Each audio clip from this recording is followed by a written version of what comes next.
Assalamualaikum. Ni pula dah. Waalaikumsalam. Awak duduk tengah jalan, Omai. Aku duduk tengah baca tahlil. Hang tak nampak ke rantai motor aku ni? Motor aku sangkut rantai jam. Hei, hang ni pun. Minta maaf lah, Abang Mai.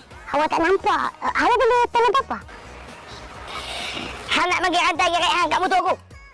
Boleh, Abang Mai. Pasal rumah awak dekat je. Awak balik jalan kaki. Lepas tu bila motor Abang Mai dah baik balik, pulang dah balik rantai tu kat awak.